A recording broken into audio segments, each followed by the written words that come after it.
यह कहानी शुरू होती है एक खूबसूरत बस्ती से, जहां लोग खुशहाल जीवन जी रहे थे। इस गांव में एक साहसी और निडर युवक रायस्टार अपने छोटे बच्चे चिंटू के साथ रहता था। चिंटू बहुत ही नटखट और शरारती था, लेकिन रायस्टार ने उसे हमेशा सच्चाई और बहादुरी का पाठ पढ़ाया था। गाँव वाले हमेशा रायस्टार की बहादुरी की चर्चा करते रहते थे। एक दिन बगल के गाँव में मेला लगता है, जहाँ बड़े बड़े झूले और खिलौने की दुकानों की सजावट होती है। चिंटू मेला जाने के लिए बहुत जिद करता है। रायस्टार अपने बेटे की इच्छा पूरी करने के लिए उसे मेले में लेकर जाता है। मेले में चिंटू एक डॉल खिलौना गुड़िया देखता है, जो किसी डरावनी भूतिया गुड़िया की तरह लग रही थी। यह डॉल एक रहस्यमय आकर्षण की तरह चिंटू के पास खींच लाती है और वह इसे खरीद लेता है। लेकिन जैसे ही चिंटू घर आता है, गाँव में अजीब घटनाएं होने लगती हैं। हर घर के बाहर वही डॉल दिखाई देती है और सुनाई देती है एक डरावनी आवाज,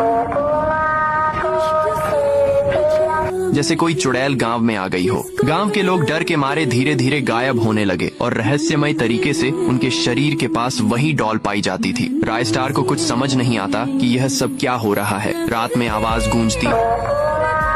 फिर एक रात रायस्टार को बाहर ज्ञान भाई का कटा हुआ शरीर मिलता है और पास में वही भूतिया डॉल पड़ी होती है। एक के बाद एक गांव के लोग मारे जाते हैं और हर बार डॉल उनके पास पाई जाती है। अंत में एक रात चिंटू अपने कमरे में सो रहा था और तभी वही भूतिया डॉल उसे आवाज देती है। डॉल चिंटू को मार डालती है। अगले दिन रायस्टार को चिंटू का मरा हुआ शरीर मिलता है और वह बेहद दुखी हो जाता है। रायस्टार तय करता है कि वह इस भूतिया डॉल से बदला लेगा, लेकिन यह कोई आसान काम नहीं था। वह गांव छोड़ देता है और कई सालों बाद अमावस्या की रात वह उस गांव में वापस आता है, जहां भूतिया डॉल की काली छाया ने पूरे गांव को निगल लिया था। अब उस गांव में एक खौफनाक खेल शुरू हो चुका था,